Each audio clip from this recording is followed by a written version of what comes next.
stop dulu, saya review.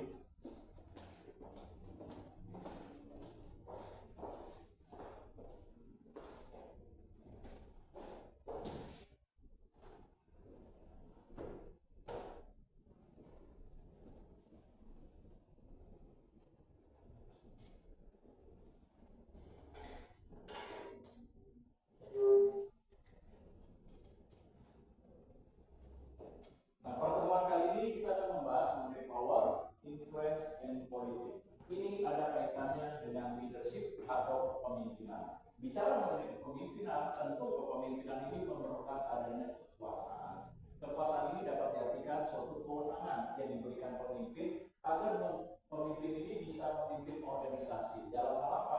Pertama, dalam hal merencanakan. Kedua, dalam mengendalikan organisasi. Yang ketiga, dalam mengarahkan organisasi. Yang keempat, dalam melakukan evaluasi. Yang kelima, dalam hal mengambil keputusan. Itu semua pasti membutuhkan apa yang dinamakan power. Power ini adalah kekuasaan yang dimiliki oleh pemimpin agar nanti pemimpin bisa menjalankan nilai dan fungsi serta tugas kepemimpinan secara efektif atau secara tepat. Nah, atas dasar inilah, maka ketika pemimpin menjalankan nilai kepemimpinannya berupa kekuasaan dan kewenangan yang dimiliki, maka kekuasaan dan kewenangan yang dimiliki pemimpin ini sangat dipengaruhi oleh nilai gaya kepemimpinan. Nah, di mana nilai gaya kepemimpinan ini dibentuk pertama dari karismatik. Nah, ada yang mau ngasih pendapat seperti apa sih gaya kepemimpinan karismatik sehingga akan mempengaruhi terhadap kekuasaan atau kewenangan yang dimiliki oleh pemimpin. Ada yang mau ngasih pendapat seperti apa sih gaya kepemimpinan karismatik dari kata karisma? Nah, oke. Pemimpin berwibawa, terus inspirasional, memiliki visi yang tajam. Lalu apa lagi karismatik? Menunjukkan Nah, jangan lupa apa tuh? Seperti contohnya Bill Gates. Nah, Bill Gates itu boleh dikatakan pemimpin karismatik yang mampu membawa perubahan-perubahan dan terobosan dalam kepemimpinannya menuju keberhasilan dan kesuksesan di dalam perusahaan Apple. Microsoft. Nah, berarti kalau seperti itu contohnya apa cirinya? Seperti Bill Gates. Oke, berarti dia memiliki nilai idealisme yang tinggi dalam kepemimpinannya, seperti kemampuan dalam merubah perusahaan yang dipimpin seperti Microsoft untuk mencapai sebuah ambisi dari visi dan misi yang dibangun dari perusahaan Microsoft. Nah, selain itu apa nih ciri daripada karismatik? Tadi selain memiliki daya tarik, kekuatan dalam visi yang tajam, lalu juga memiliki idealisme. Nah, apalagi karismatik. Terus juga dia mampu inspirasional, tadi seperti Bill Gates yang mampu membawa perubahan organisasi terhadap kepemimpinan dengan kekuasaan dan kewenangan yang dimiliki untuk memimpin Microsoft dalam meningkatkan kemampuan perusahaannya menjadi perusahaan yang besar atau global, di mana produk-produknya berupa Windows, nah disukai oleh konsumen, nah dalam penggunaan komputer. Nah, apalagi ciri karismatik?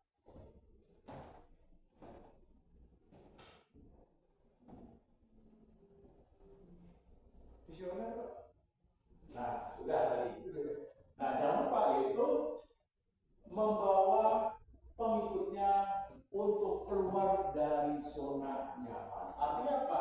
Kepemimpinan karismatik itu dia merasa selalu krisis dalam manajemen. Artinya apa?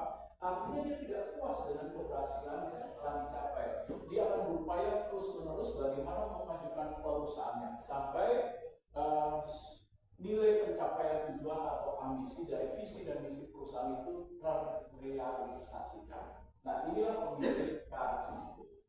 Nah, timbul pertanyaan, kalau begitu pemimpin karismatik dengan kekuasaan atau power yang dimiliki, apakah kepemimpinan karismatik ini diciptakan atau memang sudah memiliki bakat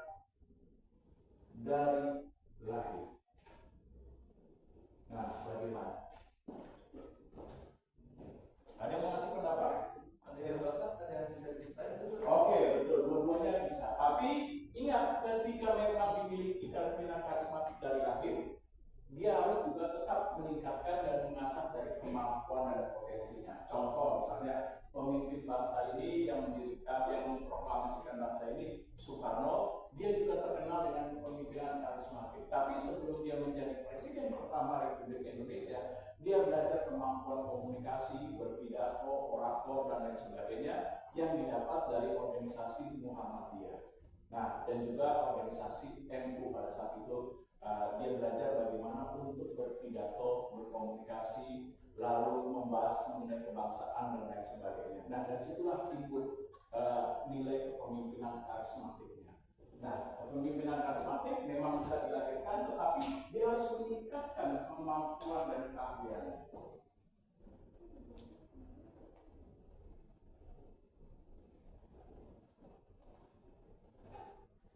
Ada pemimpin berdasarkan kekuasaan dan kewenangan yang dimiliki, dilihat dari gaya kepemimpinan, ada yang bersifat transformasional. Apa itu kepemimpinan transformasional? Ada yang bisa memberikan pendapat seperti apa sih kepemimpinan transformasional? Ada yang memberikan penjelasan? Ya, yang berubah karena ada tertentu. Oke, transformasional itu kepemimpinan yang mampu melakukan apa nih? Perubahan dengan kekuasaan dan kewenangan yang digunakan pemimpin. Perubahannya apa? Secara menyeluruh, substansi dia yang menyentuh terhadap keseluruhan nilai kehidupan organisasi secara mendetail. Nah, contohnya seperti apa? Seperti, nah, perusahaan Toyota. Kalian tahu perusahaan Toyota? Kalau kalian pernah baca artikel di Google, perusahaan Toyota ini adalah suatu perusahaan yang didirikan pertama kali adalah perusahaan mesin tekstil. Tapi seiring dengan waktu tahun 80-an, perusahaan Toyota itu merubah total dari keseluruhan jenis perusahaan dari industri tekstil ke industri otomotif. Dari sinilah transformasi total dilakukan oleh perusahaan Toyota yang dipimpin pada saat itu Onoichi. Nah, Onoichi itu melakukan perubahan, yaitu dari tujuan, visi, misi, struktur organisasi, lalu mengupgrade kemampuan dan keterampilan karyawannya, dan lain sebagainya.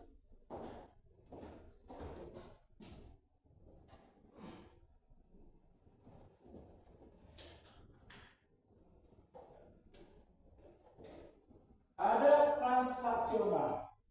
Apa ini transaksional? Ada yang tahu? Silakan yang mau memberikan pendapat ya.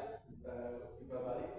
Nah, bukan timbal balik apa nih? Transaksional dari kata trans itu sama perubahan, tapi perubahannya ini tidak menyeluruh, tidak menyentuh keseluruhan nilai aspek kehidupan organisasi. Nah, perubahan ini hanya menyentuh beberapa atau sebagian dari aspek organisasi, seperti misalnya perubahan yang dilakukan pemimpin terhadap follower. Misalnya, contoh yang sederhana, saya tim manajer sepak bola. Nah, saya punya beberapa player atau tim pemain yang saya merubah bagaimana pemain saya menjadi lebih baik, terampil, memiliki kemampuan dalam bola menjadi lebih baik, sehingga nantinya diharapkan terjadi perubahan terhadap kemampuan pemain saya. Sehingga apa nih? Sehingga nantinya kalau ada pemain yang membutuhkan, nilai jual pemain saya akan menjadi lebih tinggi. Nah, ini contoh transaksi. Nah, saya stop dulu. Ada pertanyaan kira-kira? Silakan. Nah, kalau tidak ada, bisa dihapus. Nah, selain ini, kalau kita bicara mengenai kekuasaan atau boleh dikatakan power, tentu pemimpin memperoleh dan mendapatkan kekuasaan atau kewenangan pasti ada sumbernya. Nah, sumber dari kekuasaan kepemimpinan ini ada yang bersifat hard power, di mana hard power ini ada yang bentuknya legitimate power.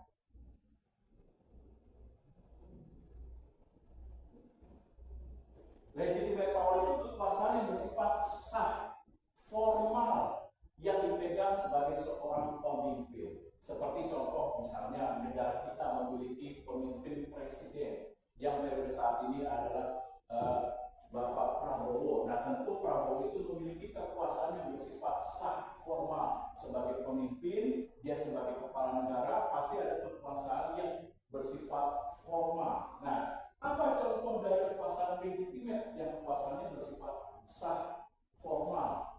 Nah, yang melekat kepada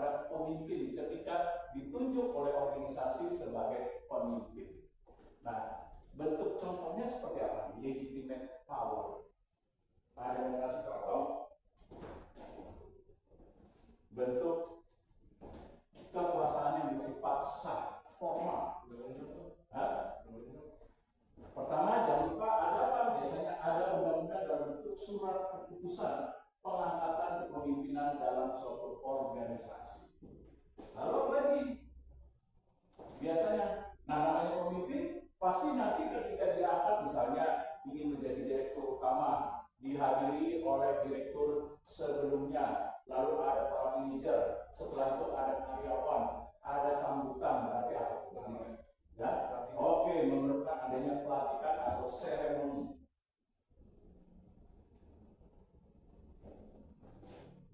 Lalu apa lagi? Biasanya seorang pemimpin ketika diangkat, dewan direksi, nah kumpul dulu, mereka menganalisis, menimbang, lalu meninjau sampai kepada memutuskan. Berarti apa itu namanya? Perlu apa?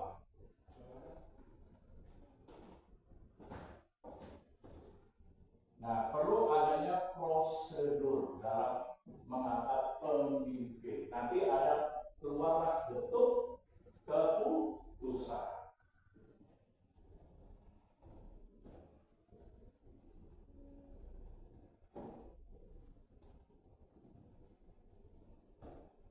Nah, sumber kekuasaan yang kedua adalah coercion.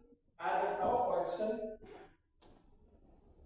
Coercion itu misalnya sebagai contoh, kalau Anda tidak rajin bekerja, tidak tekun, tidak giat, tidak termotivasi, maka misalnya direktur utama bisa memberikan bentuk, ya udah karyawan ini kasih potongan transport 80.000, gajinya dipotong 10% misalnya contoh. Nah, berarti apa nih coercion?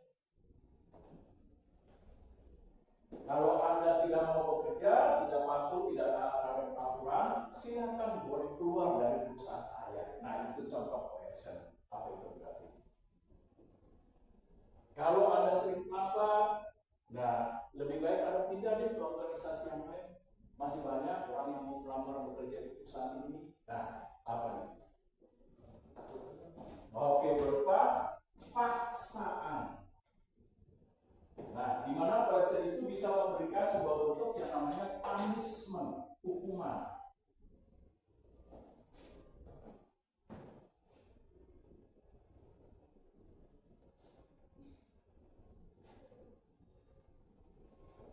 Lalu ada reward power. Seperti apa nih reward power?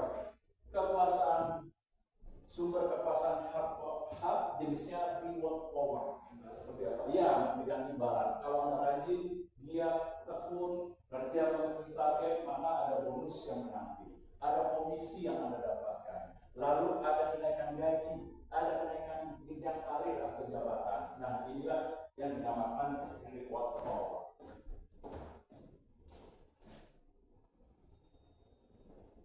Nah, saya stop dulu. Ada pertanyaan juga?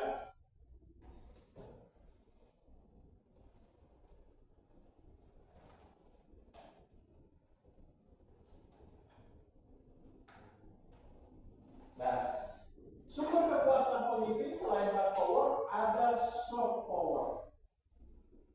Nah, di mana soft power ini punya berbagai bentuk atau jenis dan kekuasaan atau kewenangan yang dimiliki pemimpin, seperti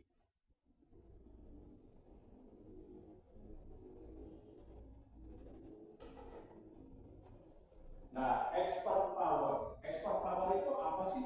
Expert berdasarkan keahlian. Oke, berdasarkan keahlian kemampuan dari pemimpin, seperti kemampuan dalam menganalisa, menghandle permasalahan, menciptakan problem solving, lalu mendorong kreativitas dan inovasi, kemampuan terhadap komunikasi, dan lain sebagainya. Nah, inilah expert power. Nah,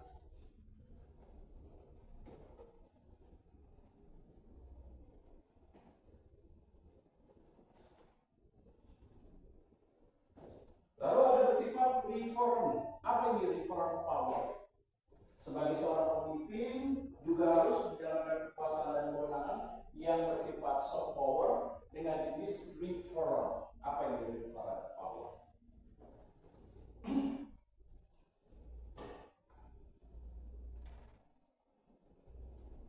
Ada yang masih pendapat seperti apa referral power? Nah, referral itu bisa dari pendekatan-pendekatan yang dilakukan secara persuasif seperti komunikasi, dengan menginspirasi, dengan memberikan motivasi, nah, dan lain sebagainya. Lalu dengan pendekatan dengan cara personal seperti karakteristik yang dimiliki oleh pemimpin, berupa menjalin networking dan lain sebagainya.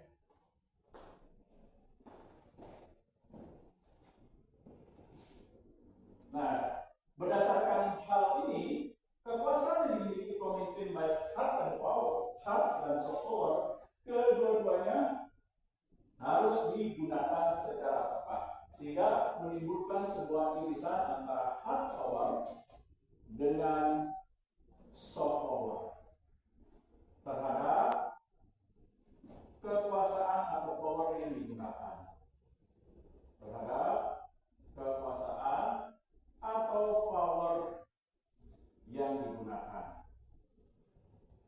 Nah, pertanyaannya, kapan saat yang tepat perusahaan menggunakan hard power? Nah, seorang pemimpin dua-duanya harus seimbang, menggunakan hard power maupun soft power. Kapan yang saat tepat menggunakan hard power? Kira-kira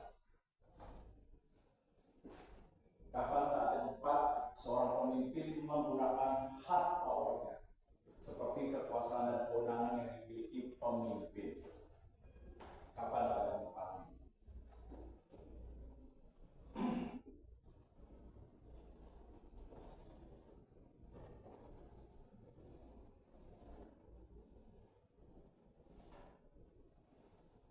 Nah, jangan lupa kalau ingin menegakkan kedisiplinan, mencapai target, mencapai tujuan, lalu meningkatkan kualitas kerja, nah, lebih tepat penggunaan hard atau soft? Hard power. Tapi kalau misalnya ingin menginspirasi pekerja supaya pekerja itu memiliki sikap kerja yang baik seperti loyal terhadap perusahaan, lalu memiliki dedikasi, lalu juga memiliki komitmen terhadap organisasi, pendekatan yang baik, apakah hard power atau soft power? Oke, soft power. Nah, inilah saat yang tepat menggunakan hard dan soft power. Nah, saya stop. Ada pertanyaan kira-kira? Kamu terlalu cepat? Nah, kalau tidak ada, dalam penggunaan kekuasaan sebagai seorang pemimpin tentu akan memberikan influence. Nah, apa ini influence? Bicara mengenai dampak terhadap kekuasaan yang dimiliki oleh pemimpin. Ketika pemimpin condong menggunakan hard power, pasti akan memberikan sebuah dampak terhadap nilai kekuasaan yang digunakan oleh seorang pemimpin. Seperti contoh,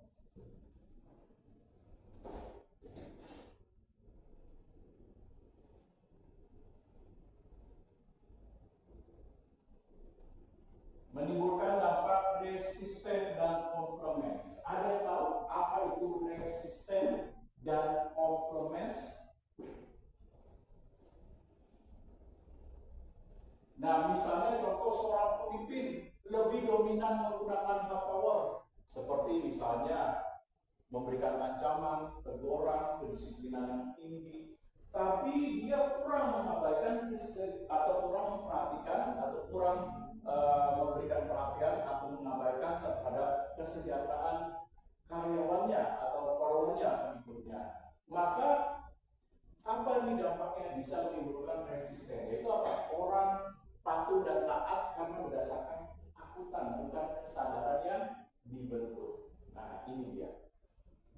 Lalu apalagi bisa mengabaikan, seperti di depan pemimpin, iya Pak, setuju, padahal di belakang dia tidak menyetujui dari keputusan. Nah, inilah dampak hard power kalau lebih dominan. Dia tidak mampu menggunakan hard power berdasarkan situasi yang tepat.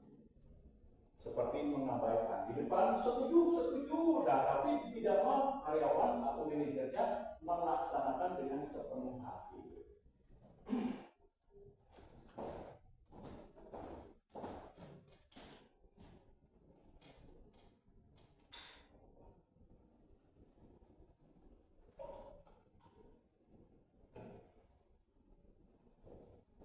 Nah, kalau perusahaan di dalam kepemimpinan leadership lebih banyak menggunakan atau dominan menggunakan soft power, maka bisa menimbulkan komitmen. Apa sih komitmen itu?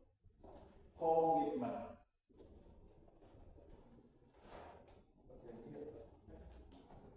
Nah, misalnya kalau ada kesalahan dalam bekerja tidak langsung menggunakan kekuasaan untuk memarahi followernya, tapi lebih ke arah pendekatan. Apa permasalahannya, di mana akar permasalahannya, ayo kita cari permasalahan, pendekatan penyelesaian masalahnya, lalu bagaimana menghandle masalah tersebut. Nah, kalau misalnya pemimpin lebih banyak hal tersebut, maka menimbulkan komitmen seperti menginspirasi, memotivasi, melakukan koordinasi, melakukan pendekatan persuasif. Nah, akan menimbulkan komitmen. Seperti apa sih komitmen?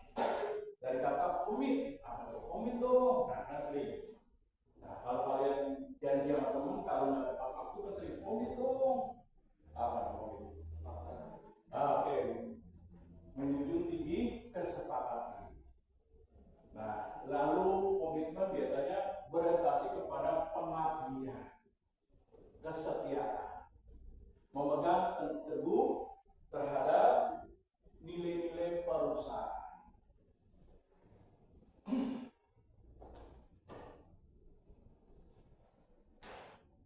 Nah, saya stop dulu. Ada pertanyaan kira-kira? Silakan. Kalau tidak, saya lanjutkan. Nah, dalam hal kekuasaan, ada nantinya memberikan sebuah pengaruh yang positif terhadap organisasi agar para pengikut atau follower atau karyawannya rajin, giat, tekun, produktif, lalu memiliki loyalitas, dedikasi, dan komitmen yang tinggi. Maka dalam hal untuk bisa memberikan pengaruh, maka ada beberapa hal yang harus diperhatikan. Seperti pertama, kontrol resource. Apa yang kontrol resource? Supaya bisa meningkatkan nilai influence. Nah, ada yang mau mengasih komentar? Kenapa dalam hal influence meningkatkan pengaruh terhadap kekuasaan perlu untuk melakukan kontrol resource? Apa itu kontrol resource?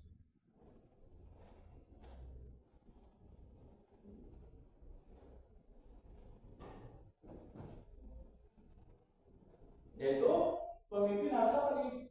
Mengendalikan nilai-nilai sumber daya organisasi. Seperti contoh pertama, nah kewenangan yang dimiliki tidak dibagikan secara merata. Nah kalau dibagikan secara merata apa dampaknya? Misalnya contoh yang saya ambil ekstrim.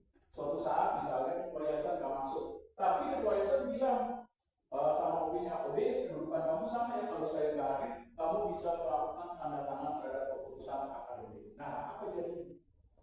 Kalau dibikin atau dibuat nilai kekuasaannya antara bawahan itu sama dengan pemimpin. Bisa mengakibatkan kesewenang-wenang. Misalnya suatu saat OB-nya disuruh tolong dong bikin kopi, bikin kopi. Kedudukan kita sama, saya bisa menandatangani hal-hal yang penting walaupun OB. Nah ini dia bahayanya kalau tidak melakukan kontrol terhadap resource berupa kewenangan atau kekuasaan yang dimiliki pemimpin. Nah lalu apa lagi? Seperti anggaran. Nah anggaran harus dikontrol. Kenapa? Anggaran, biaya, nilai kekayaan perusahaan.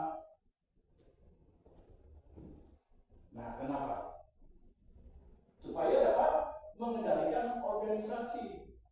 Nah dengan tepat. Contoh misalnya tadi saya ambil contoh ekstrim. Misalnya OB digaji sama dengan direktur utama. Wah, apa yang terjadi?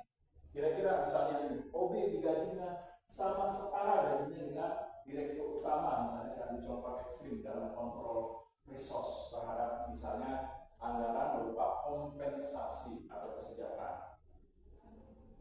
Bisa OB-nya bertindak, bisa sempurna. Nah, kalau dia masuk capek apa? Masa suruh dulu, bersih ruangan, segala macam. Gaji kita kan sama, Pak. Nah, ini.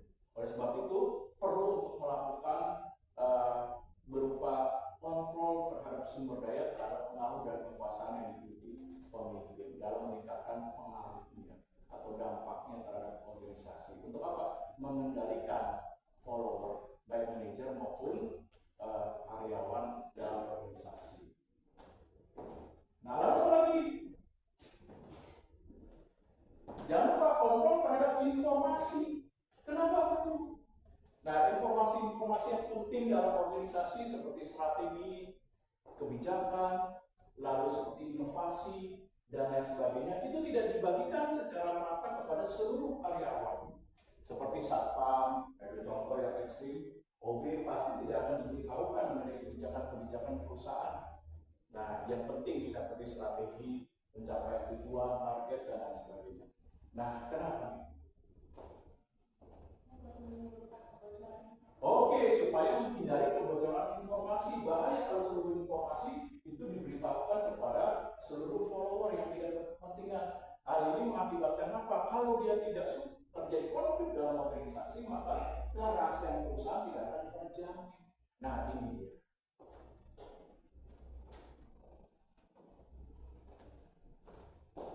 Nah, prinsip selanjutnya untuk meningkatkan pengaruh harus memperhatikan scarcity. Nah, apa ini scarcity? Ada yang mau ngasih pendapat? Scarcity?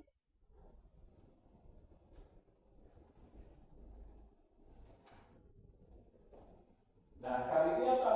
Yaitu kita harus tahu bahwa sumber daya yang dimiliki oleh organisasi itu sifatnya terbatas, seperti anggaran, informasi, teknologi, kewenangan. Nah, itu sifatnya terbatas. Oleh sebab itu, pemimpin harus bisa mengendalikan kekuasaannya untuk meningkatkan pengaruhnya pada follower.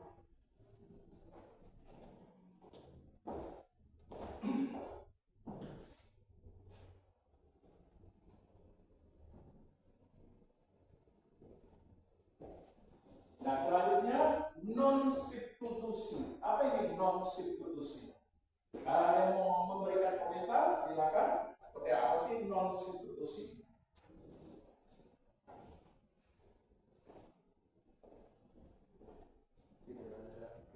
Oke, artinya apa? Artinya seorang pemimpin untuk meningkatkan nilai pengaruhnya, kekuasaan atau power yang dimiliki, maka dia harus bisa memiliki non-substitusi, yaitu apa? Kemampuan, keterampilan, dan keahlian yang tidak dimiliki oleh orang pada umumnya, sehingga menciptakan ketergantungan terhadap pemimpin. Nah, ini dia.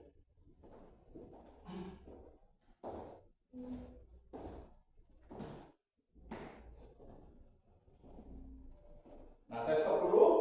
Ada pertanyaan? Kalau tidak ada, maka saya masuk kepada unsur politik.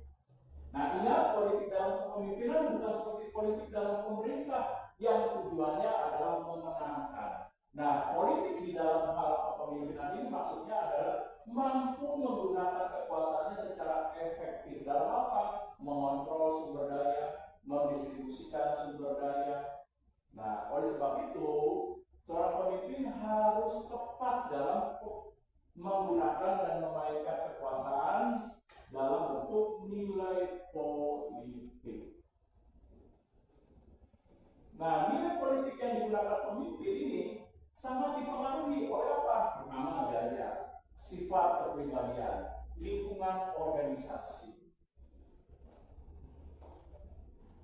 lalu persepsi terhadap pemimpin, dan lain sebagainya. Nah, atas dasar inilah, maka penggunaan nilai politik itu bisa digunakan untuk berbagai hal. Seperti pertama, bisa digunakan untuk koalisi.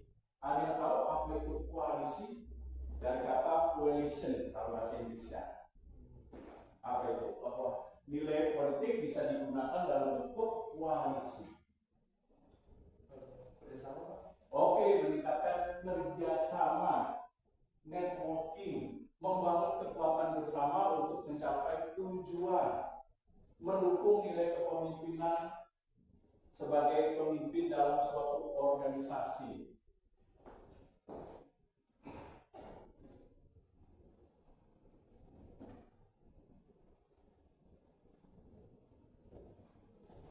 Nah, selanjutnya bisa dalam bentuk nilai politik yang digunakan pemimpin untuk nilai emosi. Nah, apa itu nilai emosi?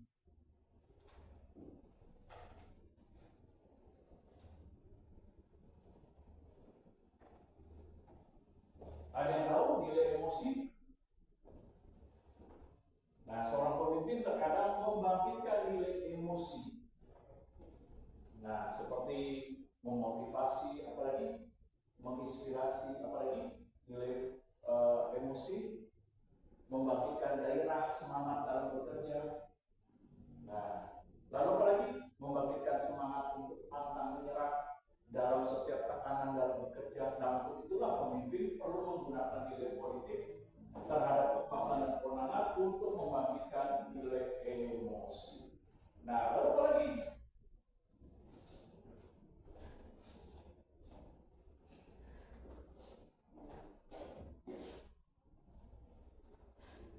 Ada bentuk pressure. Apa yang pressure?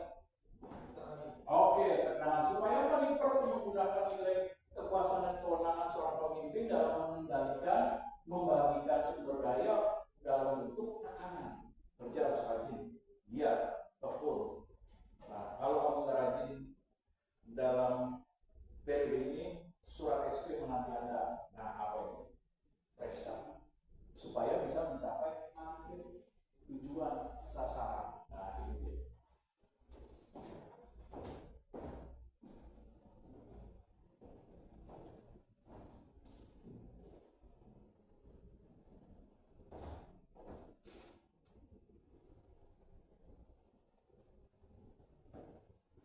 Nah, selain itu, nilai politik berupa kekuasaan dan kewenangan untuk membagikan dan mengendalikan sumber daya manusia bisa dalam bentuk exchange. Apa ini exchange? Ya, melakukan perubahan-perubahan seperti misalnya mengiringi atau memberikan reward, penghargaan kepada para pekerja, follower atau manajer yang mendukung perubahan dalam organisasi. Seperti kenaikan jabatan menanti Anda, bonus menanti Anda, insentif menanti Anda, dan lain sebagainya.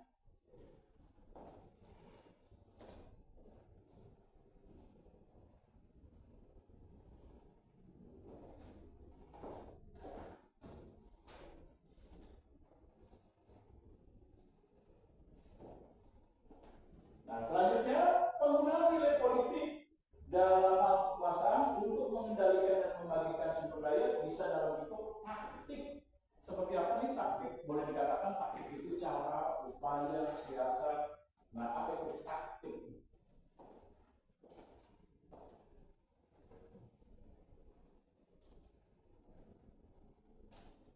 Ada yang memberikan komentar seperti apa sih taktik?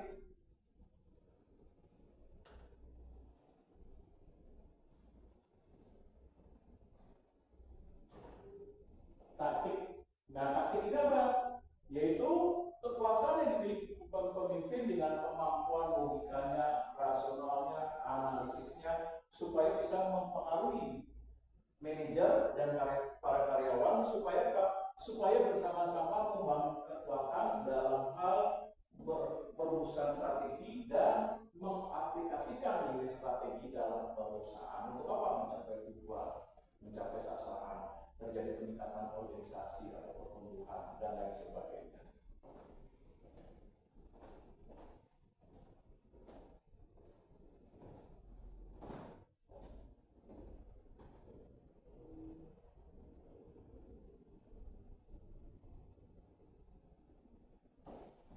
Nah, selanjutnya bahwa nilai politik berupa kekuasaan dan kewenangan yang dimiliki pemimpin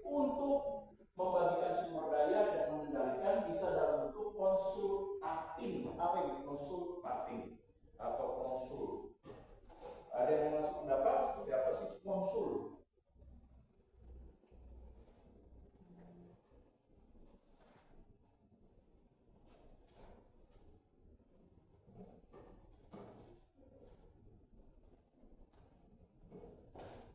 Nah, konsul itu apa? Yaitu nilai kekuasaan dalam bentuk nilai politik yang digunakan pemimpin untuk apa?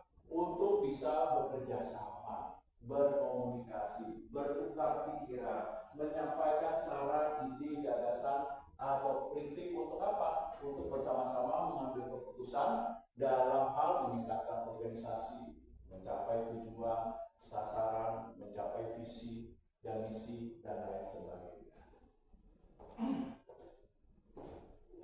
Nah, saya stop dulu. Nah, sebelum saya lanjutkan, ada pertanyaan kira-kira?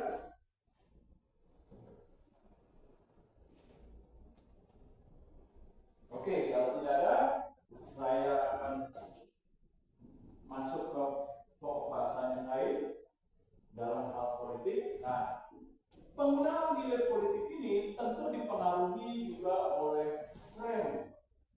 Ada yang tahu frame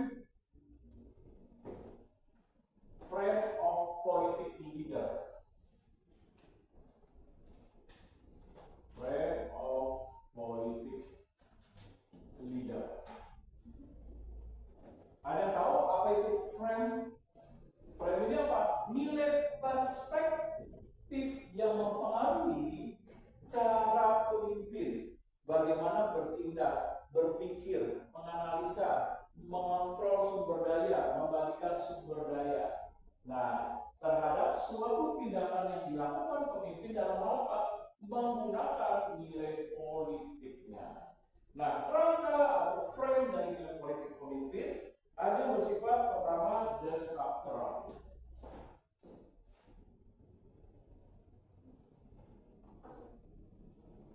Oke.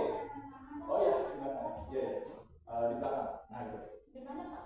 Ya situ. Nah itu. Makasih ya Pak. Ya.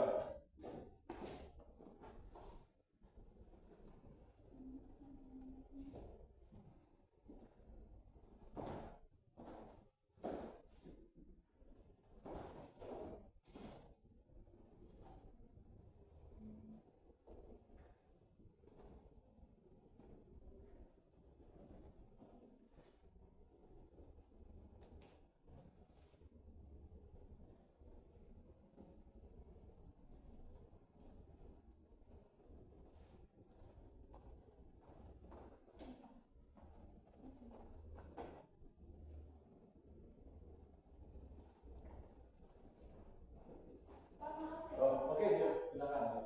Kuliah apa? Unis. Oh, bisnis. Ya. Oke. Makasih, Selamat Pak. belajar ya. Ya.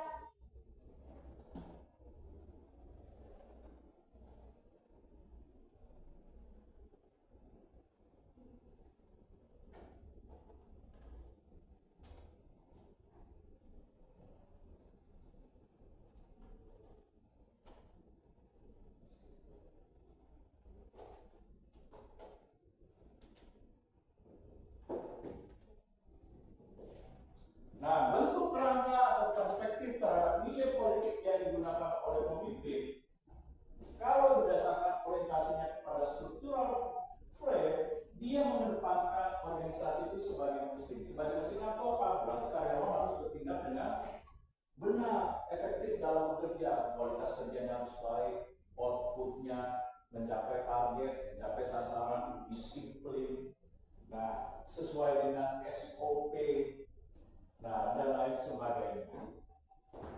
Nah lalu apa lagi? Menekankan terhadap ekonomi. Kalau ekonomi apa sih? Nah kalau frame nilai politik yang digunakan pemimpin dalam kekuasaan, orientasinya kepada structure frame, nah yaitu perspektif yang dibentuk nilai memandang organisasi sebagai economics, perencanaan ekonomi seperti apa? Perencanaan ekonomi. Berarti apa kalau ekonomi? Iya, dia mengedepankan efisiensi. Betul, sumber daya organisasi harus bisa digunakan secara baik. optimal, jangan ada bentuk pemborosan. Nah, kalau seperti itu apa? Ini lebih berorientasi kepada kedisiplinan, tanggung jawab, pencapaian sasaran, lalu kepatuhan, mengikuti prosedural, dan lain sebagainya.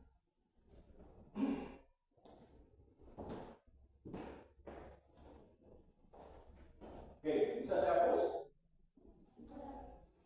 Belum? Oh, oke.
Selanjutnya, kalau nilai politik berupa kekuasaan dan kewenangan yang digunakan pemimpin untuk mengontrol dan mengalokasikan sumber daya, jika perspektif yang dibangun berdasarkan human resource atau pendekatan terhadap sumber daya manusia, pemikiran yang dibentuk bahwa organisasi adalah sebagai keluarga.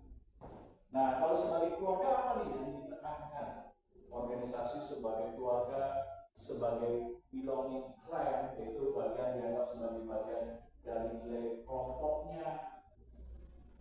Nah, berarti penekanannya apa? Kalau dia pandang sebagai keluarga atau nilai kelompok,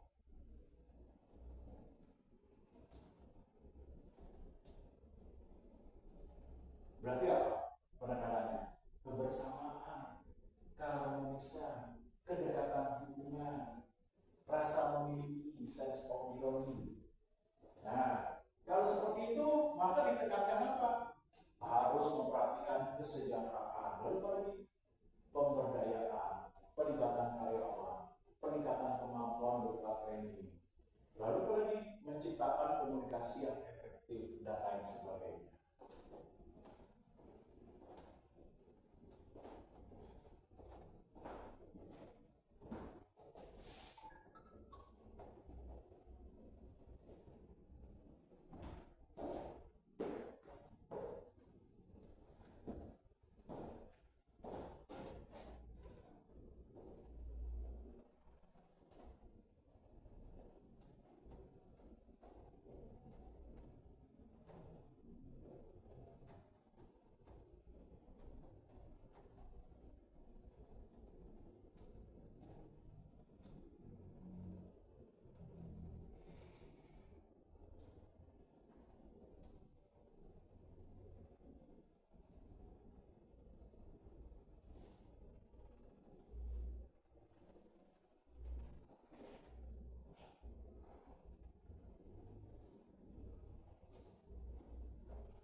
Nah, selanjutnya, kerangka dari nilai politik kekuasaan yang digunakan pemimpin apabila dalam bentuk nilai politikal, yaitu kekuasaan dalam bentuk pembagian sumber daya dan penggalangan sumber daya, jika mindsetnya atau perspektif yang dibangun pemimpin bersifat bahwa organisasi itu dianggap sebagai hutan. Nah, kalau hutan kan berarti apa? Banyak pohon, ada daerah-daerah berbahaya, kita juga tidak tahu mana tempat-tempat berkumpulnya hewan-hewan buas. Nah, biasanya kalau seperti itu apa penekanannya? Pada persaingan, kompetisi, lalu apa lagi?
organisasi jika pemahaman atau perspektif yang dibentuk, misalnya organisasi dipandang sebagai teater, panggung, boleh dikatakan seperti lagu panggung sandiwara, atau sebagai nilai spiritual, nah, atau memberikan sebuah nilai impian, dan nantinya menekankan kepada visi, nilai, karakter, inspirasi. Seperti apa nih bentuknya? Ada yang bisa kasih komentar, pendapat seperti apa sih bentuknya?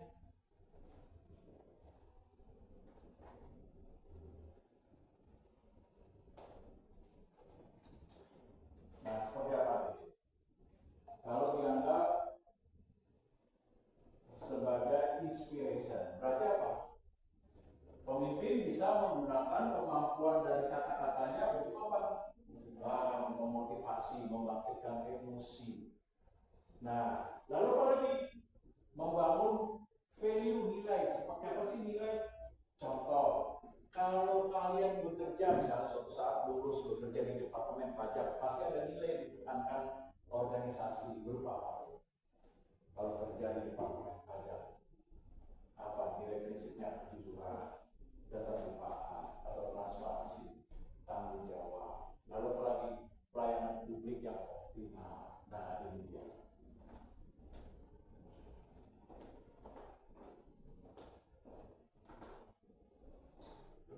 Nah, kalau menekankan vision seperti apa? Menekankan terhadap vision. Oke, terhadap visi yaitu apa? Supaya bisa mempengaruhi forward agar bertindak bersama-sama dengan ketekunan, rajin, giat, mencapai target yang dilakukan secara terus-menerus untuk mencapai sebuah hasil. Nah, contoh seperti perusahaan Microsoft dibangun berdasarkan visi dari ambisi dari Bill Gates, yaitu apa? Menginginkan satu rumah dengan satu software atau satu PC di belahan dunia manapun. Nah, dan akhirnya dia berupaya untuk mewujudkan dengan apa? Yaitu inovasi pengembangan software Windows yang selalu ditingkatkan dari Windows 95, lalu apalagi 98, 2000, XP, terus habis itu saya udah ngikutin lupa. Habis XP ada XP 7, 8, tapi baru sampai ke 10 dan 11. Oke.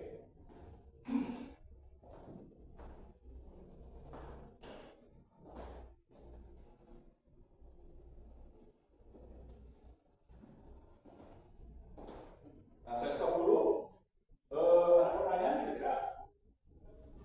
Kalau tidak ada, maka saya akan membahas kalau kita bicara politik berarti ada cara nih bagaimana untuk bisa politik yang digunakan pemimpin meningkatkan nilai pengaruhnya. Nah, yang pertama adalah dengan pendekatan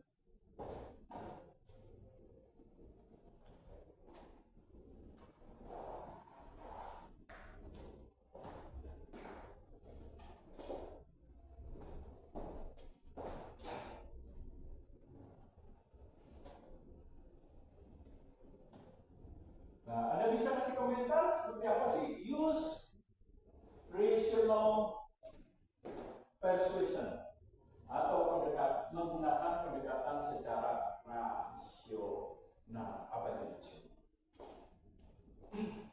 Ada yang bisa kasih komentar?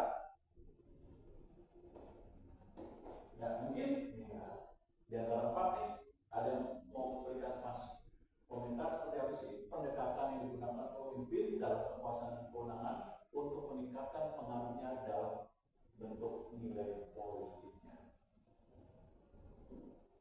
supaya pengikutnya bisa patuh, taat, rajin, disiplin, bertanggung jawab, terinspirasi, bekerja lebih kreatif dan inovatif.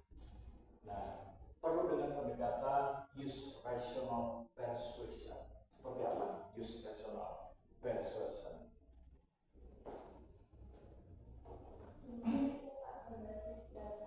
Oke, berbasis data, fakta, pemikirannya logis, bisa dipertanggungjawabkan berdasarkan sebab akibat, terstruktur, tersistematik dalam pola pemikiran yang dibentuk pemimpin. Untuk apa? Untuk merencanakan, mengambil menciptakan problem solving, mengatasi masalah, dan lain sebagainya.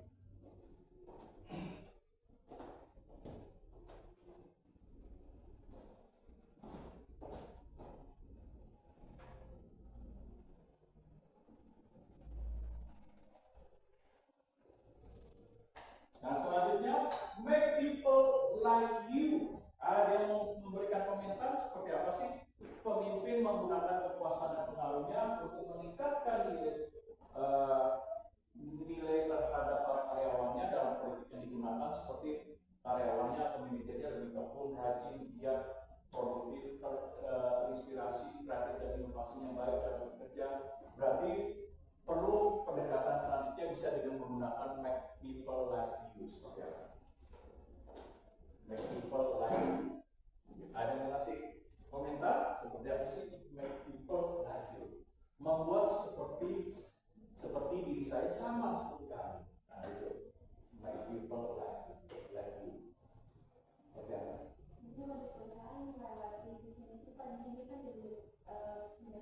Oke, selain itu pemimpin harus menjadi contoh teladan yang baik atau role model. Misalnya dia ingin menegakkan disiplin, bukan hanya ucapan doang, tapi ada tindakan. Misalnya jam 8 waktu kerja, jam 7.30 sudah ada di kantor. Nah, ini menunjukkan bahwa saya harus sebagai pemimpin, walaupun punya kekuasaan, bisa datang terlambat, saya memberikan contoh teladan supaya apa? Menginspirasi. Ini loh, saya sudah jadi role model. Nah, ini contoh.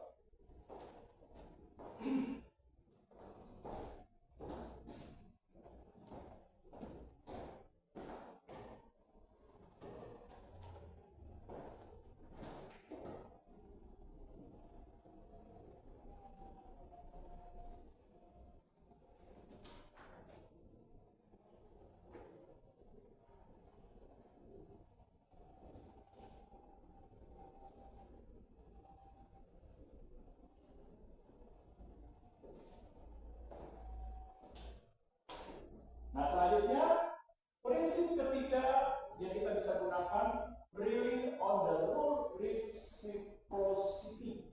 Nah, ada yang mau kasih komentar seperti apa sih? Really on the rule reciprocity.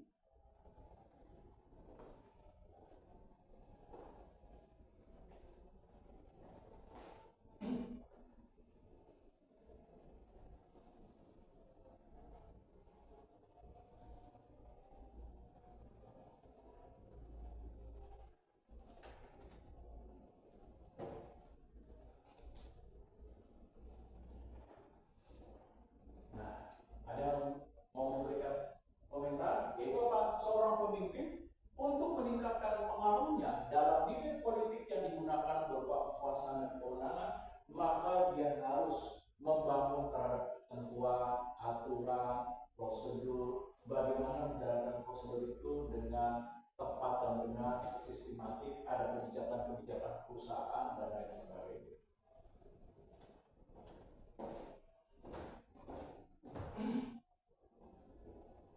Nah, prinsip selanjutnya develop alias. Ada yang tahu develop alias? Apa itu develop alias?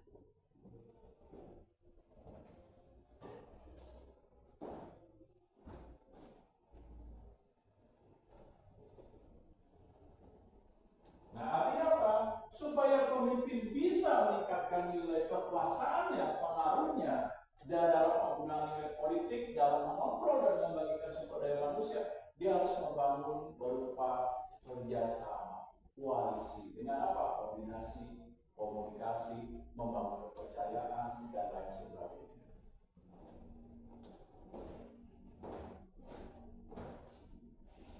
Nah, selanjutnya, ask what you want. Apa ini maksudnya? Ask what you want. Katakan apa yang kamu inginkan. Apa nih? Komunikasi harus jelas, Pak. Oke, jadi harus jangan hanya karyawan, manajer dituntut selalu tugas, kewajiban, tanggung jawab, pencapaian target, tapi juga perhatikan apa yang mereka butuhkan dalam organisasi, seperti kesejahteraan, karir, peningkatan kompetensi, dan lain sebagainya.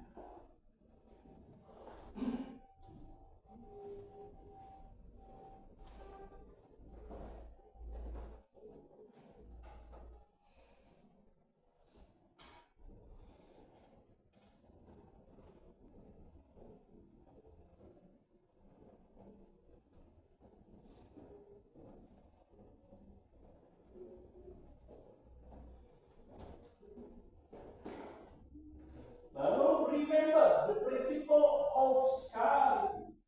Ada yang tahu? Remember, ingat prinsip mengenai keterbatasan, kelangkaan atau limitation. Apa? Nah, ingat supaya pemimpin bisa mengendalikan kekuasaan dan kewenangan yang tadi sudah saya singgung. Nah, perlu adanya prinsip kelangkaan. Kelangkaan itu apa? Jangan semua sumber daya organisasi dibagikan. Contoh saya sebagai pemimpin, misalnya contoh ketua yayasan di sini. Nah, apa jadinya saya membagi kekuasaan saya sama dengan OB, atau satpam.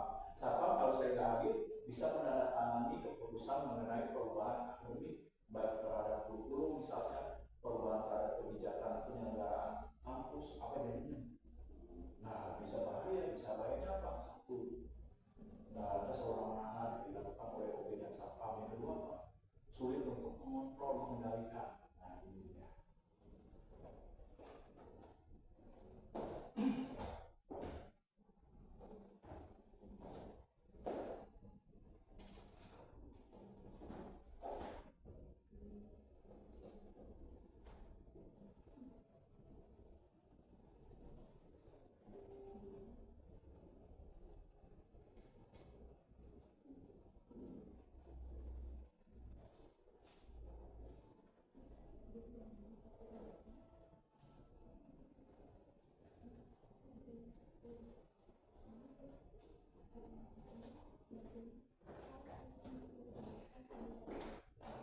Nah, selanjutnya Pak, seorang pemimpin menggunakan nilai kekuasaan dan politik dalam mengontrol dan mengendalikan sumber daya.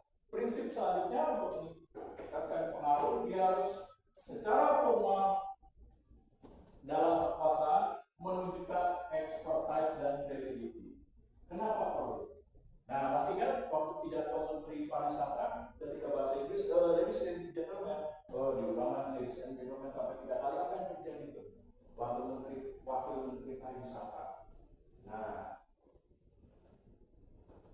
apa yang jadinya? Seorang pemimpin ketika dia tampil di depan sebagai seorang pemimpin tidak mampu menunjukkan ini loh, saya seorang pemimpin yang memiliki kemampuan, keterampilan, keahlian. Apa yang terjadi? Misalnya dalam hal berkomunikasi aja nggak bagus, terbata-bata, terputus, tidak struktur cara bicaranya, tidak tersistematis, lalu bicaranya selalu ngawur, dalam arti ngawur, keluar dari tema yang telah ditentukan dalam rapat atau pertemuan. Nah, apa yang terjadi?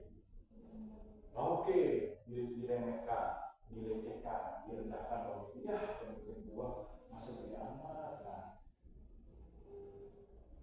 oleh sebab itu dia harus bangun expertise, yaitu apa? Kemampuan, keterampilan, keahlian dari komunikasi, analisisnya, logikanya, kemampuan problem solving, kreativiti, inovasinya, lalu kemampuan dalam mengendal masalah dan lain sebagainya. Nah, selanjutnya credibility. Apa itu credibility? Seorang pemimpin dalam menggunakan kekuasaan dan kewenangannya untuk mempengaruhi dalam bentuk nilai politik yang digunakan dalam mengalokasikan dan mengendalikan sumber daya, dia harus credibility. Apa itu credibility? Dari kata credible. Apa?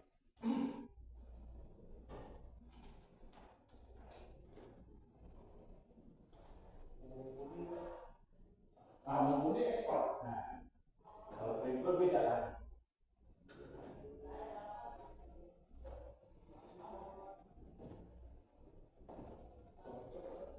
Nah, kredibel itu apa? Artinya dalam menggunakan kekuasaan seorang pemimpin apa? Punya integritas, punya tanggung jawab moral, punya etika, tidak melakukan segala cara, tapi dia mengedepankan dan pemimpin itu berdasarkan dari nilai-nilai prinsip-prinsip standar moral dan etika yang dijalankan secara benar.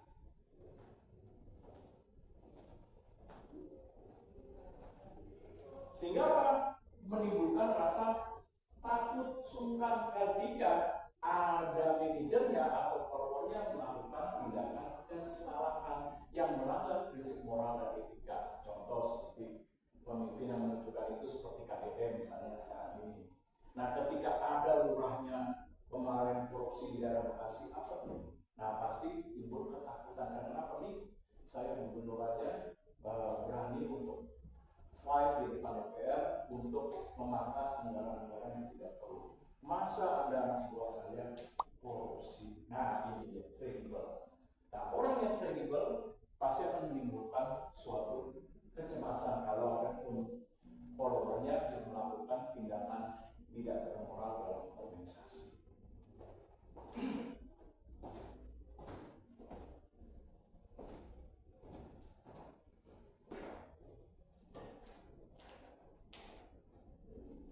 Nah, tapi dalam hal politik juga bisa digunakan secara sewenang-wenang. Nah, apa bentuk penyimpangan nilai politik dalam kepemimpinan? Penyimpangan bentuk politik dalam nilai power. Apa nih bentuk penyimpangan? Nah, sehingga melanggar tadi prinsip etika, moral, perundang-undangan, regulasi diterabas. Yang penting tujuan saya tercapai, ambisi saya tercapai. Mau caranya salah, I don't care, saya nggak peduli. Nah, apa yang bentuk penyimpangan dalam politik nilai power apa saja? Ya, oke, penyalahgunaan kewenangan untuk melakukan tindakan bullying, pelecehan seksual, kekerasan dalam organisasi, penghinaan orang di muka umum tanpa jelas apa kesalahannya. Nah, apalagi bentuk penyimpangan dari nilai politik selain yang tersebut? Penyimpangan terhadap pola perilaku dari kekuasaan. Kalau misalnya penyalahgunaan agama dan kekuasaan itu termasuk dari ini ya, penyimpangan politik. Oke, bisa menyalahgunakan nilai-nilai seperti agama untuk membentuk identitas dalam menutupi kesalahan atau pelanggaran-pelanggaran. Seperti contoh mantan gubernur Bandung kita sebelumnya, Ridwan Kamil. Nah, mereka kan, wah baik, berwibawa cara bicaranya. Ternyata setelah seiring dengan waktu ternyata ada kasus permasalahan, yaitu ya tahu sendiri. Nah, itu menyewa wanita panggilan. Nah, ini dia. Sampai kasus tersebut terblow up oleh media. Nah, lalu apa lagi? Bentuk penyimpangan dalam politik.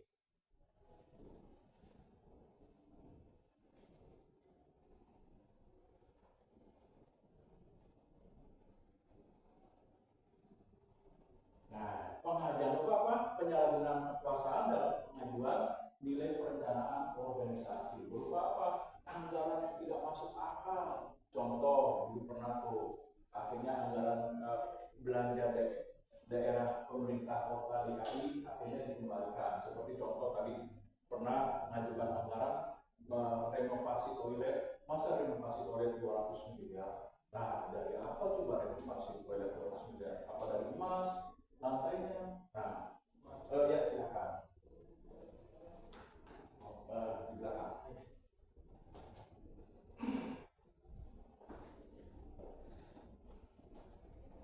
Nah, lalu apa lagi bentuk penyimpangan dalam nilai politik? Selain tadi penyalahgunaan kekuasaan dalam pengajuan anggaran yang tidak relevan. Jangan lupa korupsi. Nah, ini dia penyakit yang sudah akut di negara kita, korupsi. Nah, penyalahgunaan kekuasaan yang bisa menyebabkan kesengsaraan seperti menimbulkan ketidaksejahteraan, lalu timbulnya kemiskinan, jurang nilai sosial antara si kaya dan si miskin semakin tajam. Nah, ini dia akibat dari korupsi. Sehingga berbagai kebijakan dalam negara kita tidak tercipta dengan baik.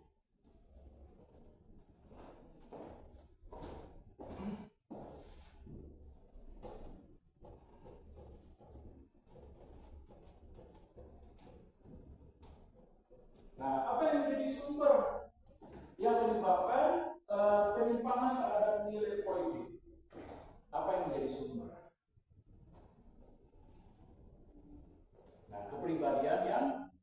buruk seperti romantik masa lalu yang tidak terselesaikan, dendam, rasa sakit hati, iri, dan lain sebagainya. Nah, ini bisa menyebabkan timbulnya sumber-sumber penyebab terjadinya penggunaan nilai kekuasaan yang negatif. Seperti contohnya Hitler tahu pemimpin Perang Dunia Kedua, mengapa banyak membunuh orang pada saat Perang Dunia Kedua? Karena dia sakit hati ambisi. Nah, sakit hatinya berupa apa? Berupa pada saat itu Jerman kalah dalam perang. Nah, dia menanamkan paham fasisme, yaitu kebencian terhadap bangsa-bangsa Eropa yang lain. Menganggap pahamnya dijelaskan dengan Nazi, yaitu bahwa bangsa Eropa yang lain itu bangsa yang lebih buruk dari bangsa Jerman. Nah, bangsa Eropa lain itu dianggap sebagai bangsa sekelas binatang. Jadinya wajar untuk pantas untuk dibunuh atau disiksa pada saat itu. Nah, inilah bentuk penyimpangan yang dilakukan oleh Hitler berupa kepribadiannya, yaitu rasa traumatik, kebencian yang tidak terselesaikan dan belum mampu berdamai dengan dirinya. Nah, apalagi sumbernya? Sumber penyimpangan dalam politik selain kepribadian.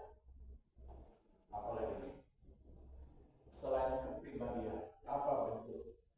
Nah, itu apa? Lingkungan. Ketika kita berada dalam lingkungan yang salah, lingkungan yang tidak sehat, banyak korupsi, banyak nepotisme. Nah, banyak korupsi, apa yang terjadi?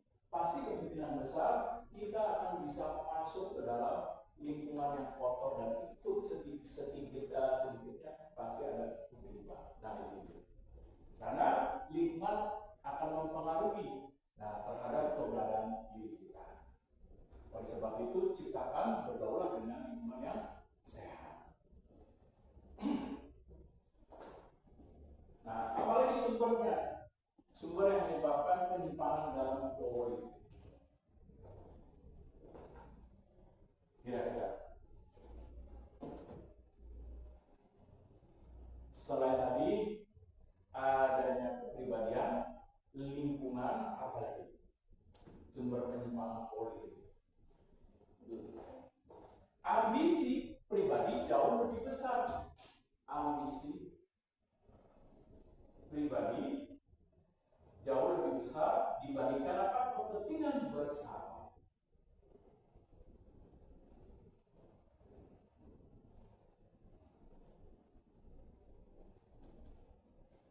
Seperti misalnya contoh, saya menjadi pemimpin dalam sebuah organisasi, tapi ambisi pribadi saya lebih besar, yaitu apa? Saya ingin menciptakan bentuk kerajaan dalam bisnis. Kalau perlu nanti keponakan manajer saya. Nah, lalu adik-adik itu asisten manajer. Setelah itu paman saya menjadi dewan direksi. Nah, ketika misalnya ambisi pribadi jauh lebih besar dibanding kepentingan bersama, apa yang terjadi? Pasti penyimpangan dalam politik, di mana kepentingan bersama untuk memajukan organisasi akan menjadi lebih terabaikan. Nah, ini.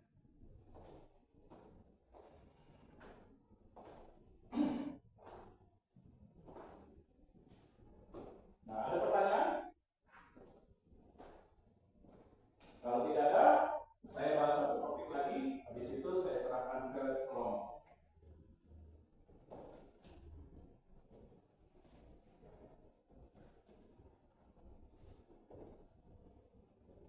Oke, ada yang tulisannya bagus di sini, boleh minta tolong? Oke, tolong nih dituliskan. Nah, mungkin ini aja.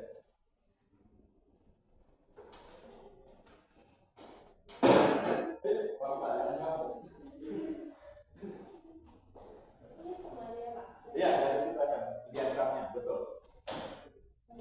Ya? Oke, silakan.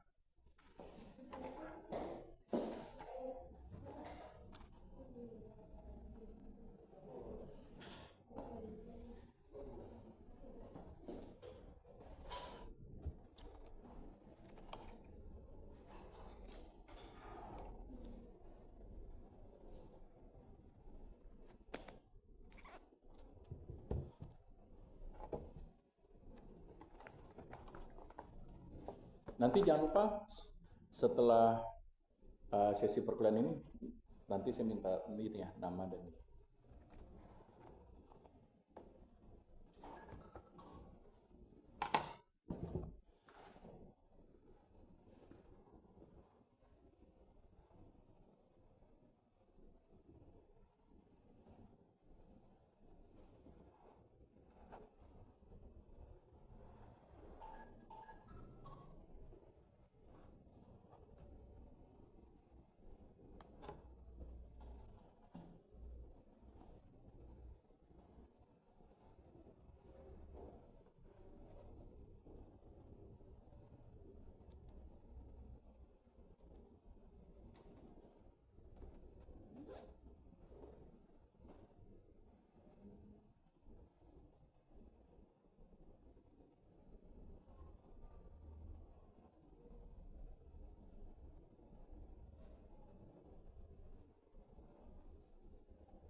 Nggak apa-apa, makin lama makin imut.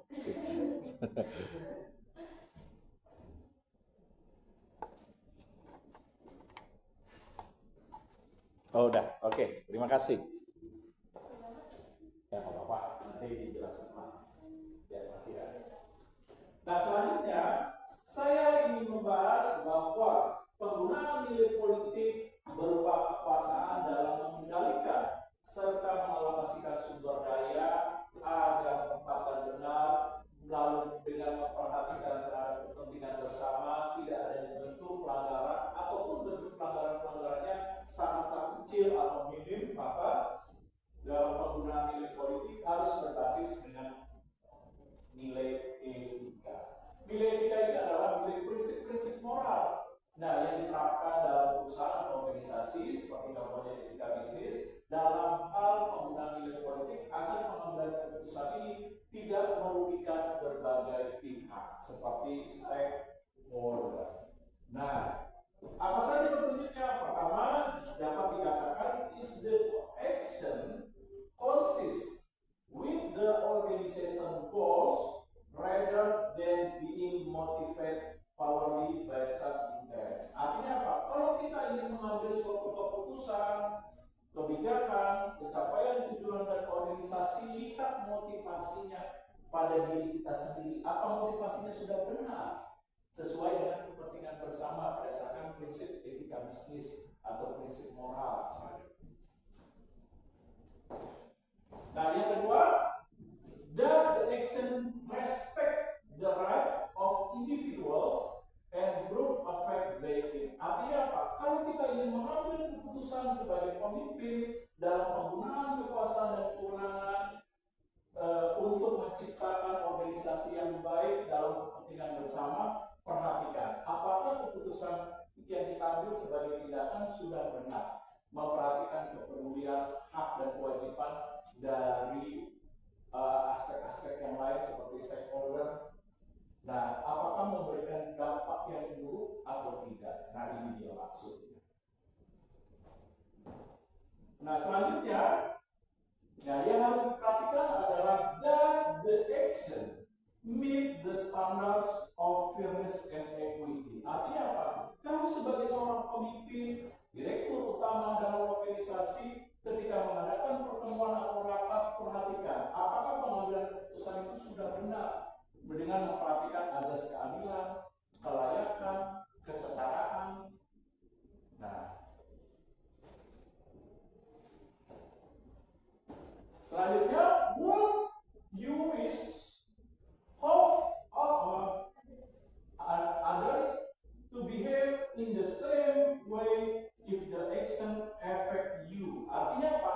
Dalam pengambilan keputusan sebaiknya bijaksanalah. Bijaksanalah dalam apa? Dalam hal bertindak, menganalisis, merencanakan, melakukan kontrol. Nah, apakah tindakan tersebut sudah baik, benar, dan tidak merugikan orang lain? Seperti mengabaikan hak, mengabaikan keadilan, dan lain sebagainya. Nah, saya stop dulu. Ada pertanyaan kira-kira? Silakan. Mungkin ada yang belum dipahami, atau penjelasan saya terlalu cepat, atau ada hal-hal yang disampaikan oleh Winata yang belum dipahami, silakan. Sudah paham? Kalau sudah, lanjutkan. Kelompok? Oh ya, silakan.